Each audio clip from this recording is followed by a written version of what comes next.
बिस्मिल्लाहिर्रहमानिर्रहीम। I hope आप सब लोग ठीक होंगे। My name is doctor Mohammad Ibrahim. Today the topic of discussion is Bernoulli equation. आज हम देखेंगे हमारे पास बर्नौली इक्वेशन क्या होती है और इसको कैसे सॉल्व करते हैं। तो इससे पहले हमने लीनियर डिफरेंशियल इक्वेशन देखी थी जो हमारे पास इस फॉर्म की होती थी, that is equal. Linear differential equation को हम किस तरह से लिखते थे, उसको हम लिखते थे D Y over D X plus हमारे पास यहाँ पे पी ऑफ एक्स का कोई फंक्शन पड़ा होता था, उसके साथ वाई पड़ा होता था और क्यू एक्स। ये हमारे पास क्या होती थी, लीनियर डिफरेंशियल इक्वेशन होती थी। अब जो बर्नौली इक्वेशन है वो लीनियर डिफरेंशियल इक्वेशन की ज़रा जनरल फॉर्म है। उसमें हम बेसिकली क्या देखते हैं कि हमारे पास सेम इसी टाइप की इक्वेशन होगी, लेकिन उसके अंदर क्या होगा, हमारे पास डी वाई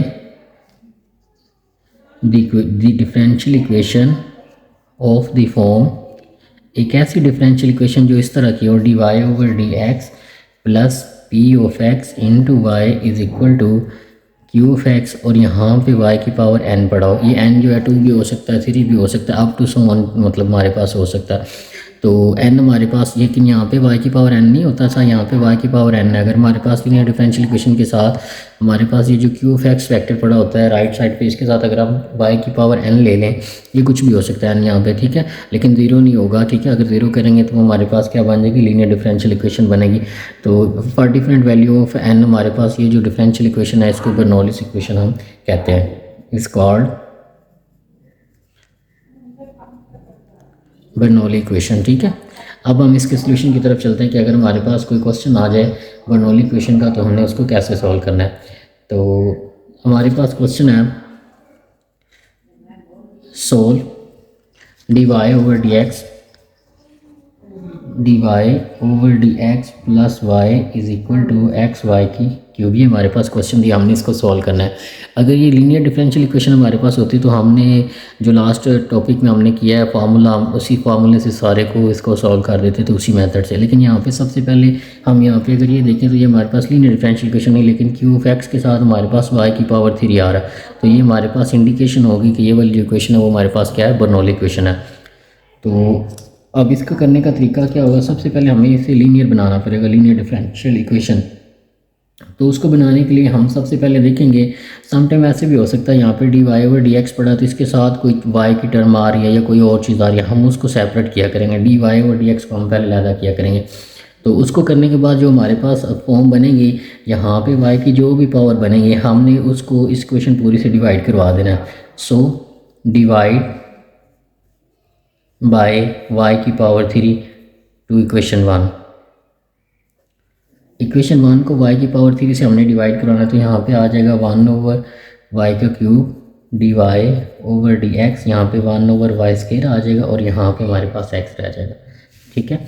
इसको करने के बाद हम थोड़ा सा इसको सिंप्लीफाई भी कर लेते हैं। यहाँ पे कुछ भी नहीं तो यहाँ पे 1 लिखा जा सकता है। फर्दर इसको आप ऐसे भी लिख सकते हैं, y की power -3 D Y over D X plus 1 into Y की पावर -2 इंटू एक्स। अब ये जो हमारे पास फंक्शन था जिसे हमने क्यू ऑफ एक्स का नाम, पी ऑफ एक्स का नाम भी देते हैं, जो एक्स की वैल्यू आ रही थी, लेकिन यहाँ पे हमारे पास ये 1 है। तो इसके साथ जो चीज़ पड़ी होगी पूरी, ये जैसे वाई की पावर -2 आ रहा है, इस पूरे को हमने उठाना है और किसी और पैरामीटर के को लेट कर लेना है। वाई की पावर 2 को हम लेट कर लेते हैं कि ये टी है, वाई की पावर -2 को। अब इसको हम डिफ्रेंशिएट करते हैं विद रिस्पेक्ट टू एक्स, ताकि हम इसकी वैल्यू निकाल सकते हैं। यहाँ पे आएगा D Y over D x, यहाँ पर -2, ये आ जाएगा D T over D X. Further इसको सॉल्व करेंगे तो यहाँ पे पावर रूल लगेगा, पावर शुरू में पावर में से कम करेंगे, D Y over D x is equal to D T over D X आ जाएगा। यहाँ से अगर हम थोड़ा सा गौर करें इस इक्वेशन के अंदर, इसको 2 का नाम दे लेते हैं। तो हमें यहाँ पे D Y over D x के साथ वाई की पावर -3 चाहिए, यहाँ पे -2 आ रहा है तो -2 से बोथ साइड इसको डिवाइड करवा देते हैं। तो ये हमारे पास बन जाएगी y की power -3 D Y over D x is equal to -1 over 2 d T over D x. Now अब हमारे पास जो इक्वेशन 2 है, नाउ इक्वेशन 2 बिकम्स, ठीक है। अब इक्वेशन 2 हमारे पास क्या बन जाएगी, जहाँ पे y का क्यूब डी आ जाएगा -1/2 D T over D X आ जाएगा, और यहाँ पे हमारे पास +1 एज इट इज आ जाएगा। y की पावर -2 पे हमारे पास क्या आ जाएगा, t आ जाएगा इज इक्वल टू x। अब यहाँ से फर्दर इसको -2 से डिवाइड करवाएंगे तो ये आ जाएगा D T over D x, यहाँ पे आ जाएगा -2 into t is equal to -2x आ जाएगा। अब ये वाली जो इक्वेशन है हमारे पास, अगर आप इसके साथ कंपेयर करेंगे तो ये लीनियर डिफरेंशियल इक्वेशन हमारे पास बन गई है, ठीक है। तो ये हमारा डिपेंडेंट वेरिएबल है, इसके साथ जो चीज़ पड़ी होती है वो पी ऑफ एक्स होता है। ये वाई था, इसके साथ जो चीज़ पड़ी होती है वो हमारे पास पी ऑफ एक्स आता था। तो यहाँ पे हमारे पास टी जो है वो डिपेंडेंट वेरिएबल है, यहाँ पे वाई था, तो कोई फ़र्क नहीं है। यहाँ पे हम इंटीग्रेटिंग फैक्टर इसके लेंगे तो वो आएंगे ई की पावर -2 dx आ जाएगा, -2 बाहर आ जाएगा, 1 dx आ जाएगा। तो इंटीग्रेटिंग फैक्टर इसके हमारे पास बनेंगे ई माइनस, इसकी इंटीग्रेशन करेंगे तो 2x आ जाएगा, ठीक है। अब ये जो ई की पावर -2x है, इसको क्वेश्चन नंबर हम जो है 3, इसको 3 का नाम दे लेते हैं। इसको क्वेश्चन नंबर 3 से मल्टीप्लाई करा देते हैं। Multiplying integrating factor to equation number 3, integrating factor को क्वेश्चन 3 से मल्टीप्लाई करेंगे तो ये आ जाएगा ई की पावर -2x dt और dx -2t ई की power -2x is equal to, इससे मल्टीप्लाई कराएंगे तो ये आ जाएगा -2x ई की पावर -2x, ठीक है। अब ये वाली पूरी चीज़ हमारे पास क्या बनी है, ये लिखा हुआ है जी, ये चीज़ हमारे पास क्या लिखी हुई है। इसकी इंटीग्रेशन कैसे लिखेंगे, इंटीग्रेटिंग फैक्टर लेंगे D over D x, integrating factor और साथ में डिपेंडेंट वेरिएबल टी है यहाँ पे, तो ये हमारे पास इसका फार्मूला बनेगा। बेसिकली ये चीज़ ओपन करके पढ़ी और ये हमने उसको क्लोज करके लिखा। अगर आप इसको ओपन करेंगे तो वो यही चीज़ हमारे पास बनेगी, ठीक है। ई की पावर -2x बनेगा, ठीक है, और उसके साथ D T over D x -2t e की पावर x, और ये आगे एज इट इज़ आ जाएगा। यहाँ पे हमारे पास आ रहा है -2x और ई की पावर -2x आ जाएगा। अब फर्दर बोथ साइड हमने इंटीग्रेशन लेनी है, तो इसको सॉल्व करते हैं। जब इंटीग्रेशन लेंगे तो ये हमारे पास आ जाएगा डी ई की पावर -2x ई की पावर -2x इंटू टी, यहाँ पर आ जाएगा इंटीग्रेशन -2 हम बाहर ले लेते हैं, और यहाँ पे आ जाएगा x ई की पावर -2x और साथ में dx आ जाएगा। ये इंटीग्रेशन और डिफरेंशियल आपस में कैंसिल हो जाएगा, तो यहाँ पे ई की पावर -2x इंटू टी रह जाएगा, और यहाँ पे हमारे पास आ जाएगा -2 इंटीग्रेशन x ई की पावर -2x dx। अब इसको फर्दर हम सॉल्व कर लेते हैं। अगर हम इंटीग्रेशन सॉल्व करें -2 इंटीग्रेशन x ई की पावर -2x, तो यहाँ पे -2 आ जाएगा। इसको पहले ले लेते हैं, दूसरी ये ले लेते हैं। तो पहले एज इट इज़ ले लेते हैं, ठीक है। पहले फंक्शन हमने x लिया, इसको एज इट ले लेते हैं, दूसरे का इंटीग्रल ले लेते हैं।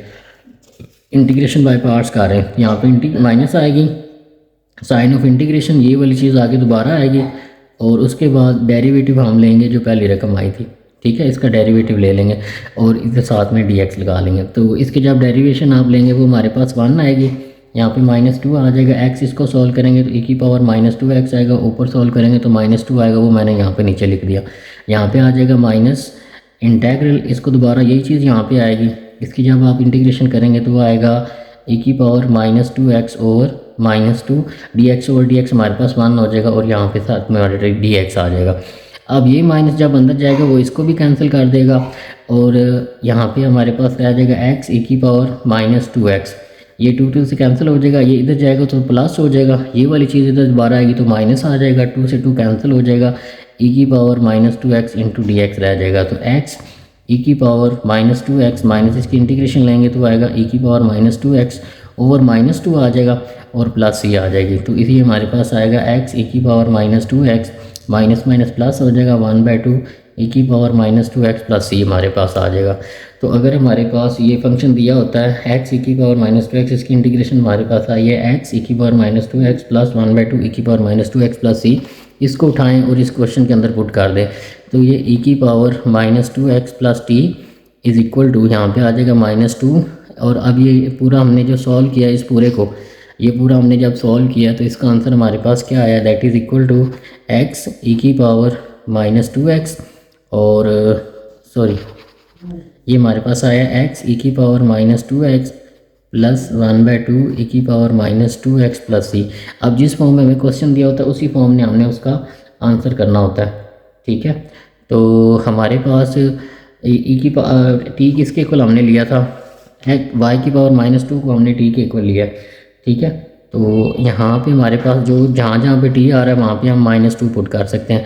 तो ये हमारे पास इसका जो फर्दर आंसर ये हमारे पास बनेगा ई की पावर -2x, y की जगह पे हमारे पास क्या आ जाएगा जहाँ पे टी आ रहा है वहाँ पे वाई की पावर -2 आ जाएगा।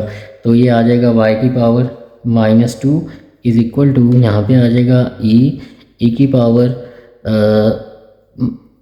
पावर यहाँ पे टी नहीं है, ये एज इट इज़ रहेगा, सॉरी यहाँ पे एक्स आएगा, ये एक्स एज इट इज़ आ जाएगा, ई की power -2 x as it is plus 1/2, क्योंकि इसके अंदर टी नहीं आ रहा तो ये यही चीज़ रहेगी, प्लस ये आंसर आ जाएगा। दोबारा हम इसको कर लेते हैं। अगर हमारे पास लीनियर डिफरेंशियल इक्वेशन हो और क्यूबल टर्म के साथ y की पावर 0 या 1 के अलावा कोई और फैक्टर आ जाएगा तो हमारे पास बर्नौलीज इक्वेशन होगी। इसको हल करने के लिए हम क्या करेंगे, सबसे पहले d Y over D x के साथ अगर कोई टर्म पड़ेगी तो उसको खाली करेंगे, मतलब d Y over D x खाली होना चाहिए। जो भी चीज़ इसके साथ मल्टीप्लाई हो रही है उसको डिवाइड करेंगे। जो फाइनल इक्वेशन बनेगी फॉर एग्जाम्पल इस तरह की जब आएगी तो आपने क्या करना है, जो इधर क्यू फैक्स के अलावा जितनी भी चीज़ पड़ी आपने उसको पूरी क्वेश्चन से डिवाइड करवा देना। डिवाइड करवाने के बाद ये जो चीज़ हमारे पास बनेगी सिंप्लीफाई करने के बाद, तो जो ये हमारे पास पूरी जो वाई वाली फॉर्म पड़ी होगी इस वाले क्यू फैक्स के पी यू फैक्स वाले फंक्शन के साथ, इसको आप उठाएंगे किसी पैरामीटर के इक्वल ले लेंगे और उसके बाद इसको with respect to x differentiate कर देंगे तो ये हमारे पास फॉर्म बनेगी। उसके बाद ये हमारे पास लीनियर में चले जाएगी। लीनियर के बाद हमने सिंपल इसको इंटीग्रेटिंग फैक्टर वाला मेथड लगा के इसको सॉल्व कर लेना। तो आई होप आपको इसकी समझ आई होगी, इसको अच्छे तरीके से करिएगा। Thank you very much.